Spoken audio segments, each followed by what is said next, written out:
Everyone, मैं हूं पूनम राजपूत और आप मुझे देख रहे हैं राजपूत एजुकेशन चैनल पर।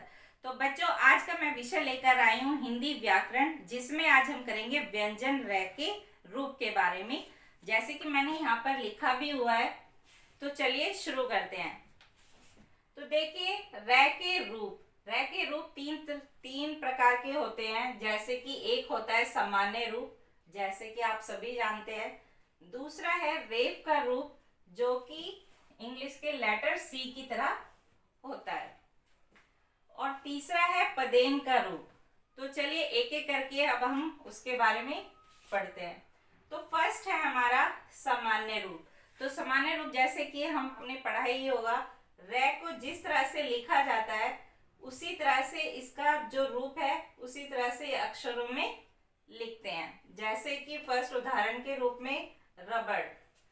तो देखिए यहाँ पे र सामान्य रूप में सबसे पहले तो आपको इतना ध्यान रखना है, सामान्य रूप में स्वर की साउंड आती है, यानी कि जैसे कि र के साथ अ की आवाज आ रही है। बड़ रबड़, रमन रमन, रख रग। इन सभी अक्षरों में र अ स्वर के उच्चारण के साथ लिया जाता है, यानी कि र के साथ स्वर इसमें सम्मिलित होता है। दूसरा है रेफ का रूप। अब रेफ के रूप का मैंने आपको बताया किस तरह से लिखा जाता है। ये सी की शेप होती है। तो फर्स्ट है, मैंने यहाँ पे लिखा हुआ है वर्ष। ठीक है। अब ये रेफ का रूप जो है वो दो अक्षरों के बीच में र जहां आएगा वहां पे आपको उसके अगले अक्षर के ऊपर लगा देंगे इस तरह से। जैसे वर्ष, दोनों शब्दों के बीच में र की आवाज आ रही है, तो हम जो भी जहां पर आवाज आ रही है उससे अगले अक्षर के ऊपर इसको इस तरह से लगा देते हैं। नेक्स्ट है गर्म। तो गर्म देखिए, ग और म के बीच में र की साउंड आ रही है, तो हम इसको ऊपर लगा देते हैं। इसमें देखने वाली बात, समझने वाली बात ये है, जिस तरह से सामान्य रूप में स्वर सम्मिलित होता है, ये स्वर विहीन होता है, यानी कि इसमें अ की साउंड नहीं आती है र में। आप बोल के देखिए, वर्ष, गर्म, बर्तन। समझ में आ रहा है? तो जैसे कि मैंने यहाँ पे लिखा भी हुआ है, र के साथ स्वर के उच्चारण के बिना बाद वाले अक्षर पर इसको लगाया जाता है। ठीक है। अगर मैं आपको एक छोटी सी बात बता दूं, अगर हम इसको ऐसे लिखे व र श, इस तरह से लिखें, और व आधा बनेगा कैसे? अगर इसके नीचे हम हलंत लगाएंगे, तो हिंदी में इस तरह से हम वर्ड को नहीं लिखते हैं, बीच में हलंत वाला वर्ड नहीं लिखते हैं। ठीक है। तो हम इसलिए इसको अगले अक्षर के ऊपर इस तरह से लगा देते हैं। इसमें इतना समझने वाली बात है। अब आते हैं पदेन के रूप के बारे में। पदेन के रूप को दो तरह से लिखा जाता है, एक तो ऐसे टेढ़ी लाइन, और दूसरा इस तरह से, जैसे कि इंग्लिश में उल्टा वी हो। तो सबसे पहले हम इसकी तिरछी वाली लाइन के बारे में बात करेंगे। ये कहाँ लगाया जाता है? सबसे पहले तो पदेन का आपको थोड़ा सा समझना होगा। पदेन से आपको पद यानी पैर, ऐसे अक्षर जिसमें पैर हो। तो ये तो अजीब सा आपको लग रहा हो कि अक्षरों में पैर कैसे होते हैं, तो मैं आपको एक दो एग्जांपल करके बता देती हूँ। जैसे कि क है। ठीक है। देखिए, इसमें पैर तो है नहीं, लेकिन ये जो सीधी रेखा है इसको हम यहाँ पर,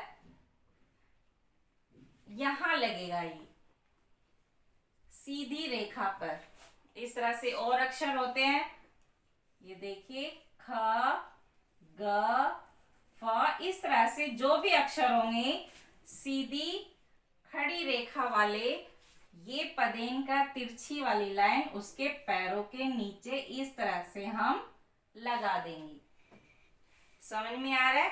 बस आपको इतना सा समझना है। अब यहाँ पर ये जो र का रूप है, तिरछी रेखा, इसमें स्वर होता है। अब आप कहोगे अगर इसमें स्वर होता है तो हम इसको इस तरह से सामान्य रूप की तरह क्यों नहीं लिख रहे हैं? इसका भी एक रीजन है। देखिए, जब मैंने यहाँ पे कुछ एग्जाम्पल उदाहरण लिखे हुए हैं, उससे मैं आपको बताती हूँ। जैसे कि फर्स्ट एग्जाम्पल है नर्म। तो देखिए न म, यानी कि ये जो रा है ये तो पूरा है, पर जिस अक्षर के ऊपर लगा है वो आधा है। देखने में ये अक्षर पूरे लग रहे हैं आपको, बट जब हम इसका उच्चारण करेंगे, इसकी ध्वनि निकलती है तो इसका ध्वनि आधी आती है। आप इसको चाहे बोलकर भी देखिए, नर प्रण। प आधी आवाज आ रही है प की, और रा की इसमें पूरी आवाज आ रही है। ऐसे ही समग्र। तो कहने का तात्पर्य ये है कि र के साथ इसमें स्वर अ सम्मिलित होता है, ठीक है।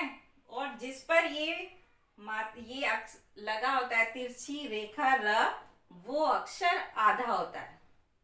क्लियर? ये वाला। अब आते हैं उल्टे वी की तरफ। अब देखिए, ये तो खड़ी रेखा के ऊपर लगाते हैं, बट ये कुछ अक्षर ऐसे होते हैं जो गोलाकार होते हैं। जैसे कि मैं यहाँ पे बता देती हूँ, ट, ठ, ड, इस तरह के वर्ड गोलाकार, ये गोलाकार इस तरह से। अब इसमें जो ऐसे टेढ़ी लाइन लग नहीं सकती, तो इस तरह से हम इसको लगाते हैं। किस तरह, किस रूप में? जैसे कि मैंने यहाँ पे बनाया हुआ है, इस तरह से टर ठर डर, इस तरह से लगाते हैं। तो यहाँ पर मैंने लिखा भी है, गोलाकार व अर्ध गोलाकार अक्षरों में प्रयोग होता है। जैसे कि मैंने एग्जाम्पल लिखा हुआ है, ट्रक, ड्रम। अब यहाँ पे ये गोलाकार है, ये देखिए ऐसे होता है ना, ये गोलाकार होते हैं, उसमें हम इसको यूज करते हैं।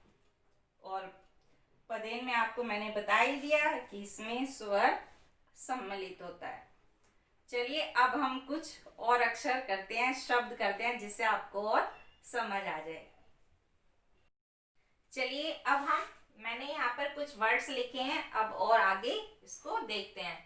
तो फर्स्ट है सामान्य रूप र, रबड़, रमन, रख, रगड़, रस, घर। नेक्स्ट रेप का रूप हर्ष, गर्व, बर्फ, दर्पण, बर्तन, अर्ध।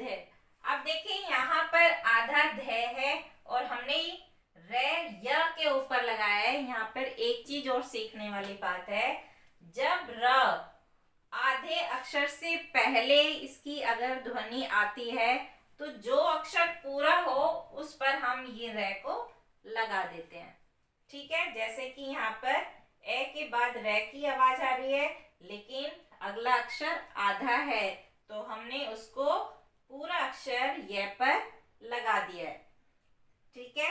अब देखिए पदेन का रूप तिरछी रेखा वाले को। फर्स्ट है उम्र, व्रत, प्रभात, श्रवण।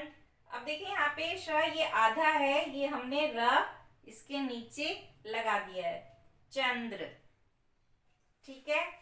अब करते हैं गोलाकार शब्दों वाले। तो जैसे कि फर्स्ट है ट्रक, ड्रम, राष्ट्र, और लास्ट हमारा जो वर्ड है ड्रामा। तो चलिए आज की हमने कक्षा में र के रूप के बारे में सीखा। इससे मुझे उम्मीद होगी कि जो आपकी कंफ्यूजन है वो आज इस क्लास में आपकी खत्म हो गई होगी। तो चलिए इसी तरह से मैं अगले क्लास में लेकर आऊंगी हिंदी व्याकरण के कुछ खास। तब तक के लिए आप प्रैक्टिस करते रहिए। Bye bye.